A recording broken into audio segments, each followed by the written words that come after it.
Hey there gamers, IntrepidJoe here bringing you gaming tips with the new Gloomrot update. Tip number 1, destroy every crate, barrel, and box there is in sight. Too often I see places that have been farmed out and all that, but the boxes haven't been destroyed. This is an incredible way to gather resources steadily and reliably for when you need them the most, as they do stack to quite a prodigious amount of resources later on. The resources grow pretty slowly though, and not every box drops something valuable. But here's the best part. Sometimes you can find materials that you would normally have to make yourself, saving you a bunch of crafting time and extra resources. Plus, some of those materials require fancy machines like a loom, which you might not have yet. And guess what? You can stumble upon loot in certain places that is even listed in the loot tables located on the map. This allows you to go mining for copper and meet all your coarse thread needs at the same time, or the other way around. Keep your eyes peeled because those locations also cough up coins every now and then, which you can use for something I'll mention later on in this video, which leads me to my next tip. Tip number 2, keep your eyes peeled for those shiny chests. They tend to be hidden behind and inside tents or other buildings. Especially keep your eyes peeled for the gold chests, as they have some of the more rare resources you will need to gather, and they generally have skill gems in them which can further your magical abilities. They're like the jackpot of resource gathering, granting you better loot, spell enhancing gems, and even money.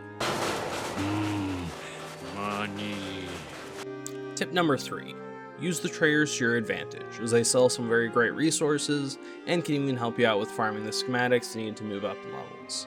If they don't have what you're looking for at that specific time, don't worry, as they restock every 55 minutes, as seen in the countdown timer highlighted on screen.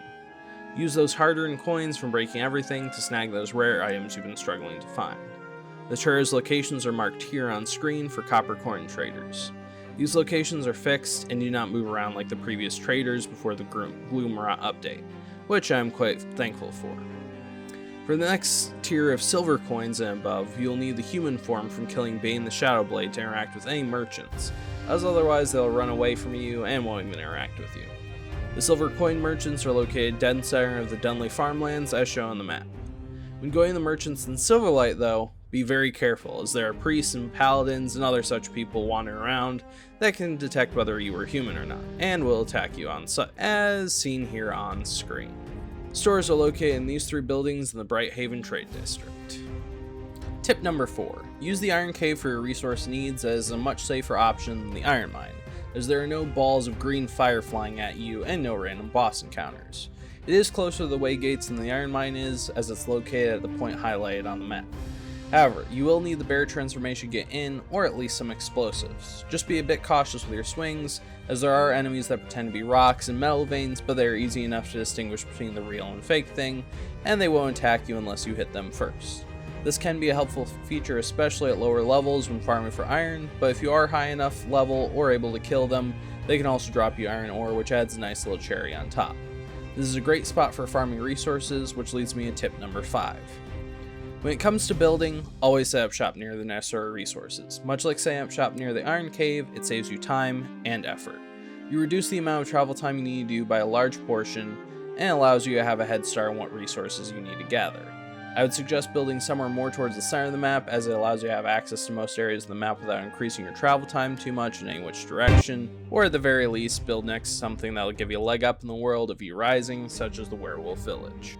Tip number 6 and 7. Wolf transformation both allows you to travel fast and keep in the graces of most creatures. You can pass right next to creatures such as werewolves, regular wolves, and bears without them attacking you, as long as they weren't aggroed to you before you had transformed. This allows you to cut through fairly high level areas without worrying too much about being attacked by the wild animals, or if you are attacked you can generally get away. The bear allows you to destroy stuff while also not getting attacked by them, which can be really useful in resource gathering or breaking crates in the werewolf village, which brings me back to my point. The werewolf village at night is the best place to gather mid-level materials, as it has chests that constantly restock and you don't get any aggro. It also allows you to slightly skip tiers in what you need to do to get stronger, as the area allows even a low-level player to consistently get resources that they otherwise couldn't farm in other areas. Be cautious, however, as if you do leave the transformation, the werewolves will attack you if they see you, and you do leave the transformation when accessing a chest. Tip number 8. Don't forget your floors. They're the unsung heroes that save your skin in the long run, especially those forge floors. They save you a lot of resource in the long run by just giving that stack 25% less resource usage. I kicked myself after I was already past Iron Tier and just found out how many resources I could have saved using the forged flooring alone. To use flooring, make sure you have walls and a door frame and not palisades around the whole room you're turning into that specific type of room. Then place down your flooring, and not just underneath the machines you plan to use, but the entire room, otherwise it won't give you the benefits. So, don't forget floors. If you don't have any of the floor schematics or need a specific one, use the merchants as they sell them as well, and they do cycle between the different flooring books with every restock. Tip number 9. When battling enemies, take advantage of their low health by what I like to call feed jumping.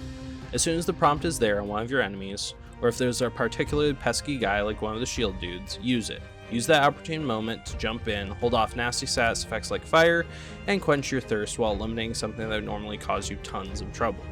Plus, it adds a nice touch of protection against the pesky sun where it resets the timer for how long you've been in the sun before you start taking damage. This can be a very useful skill to practice, as using it later on can mean dodging lots of enemies' attacks and getting out of otherwise sticky situations with a well-timed feed jump, efficiency and survival combined.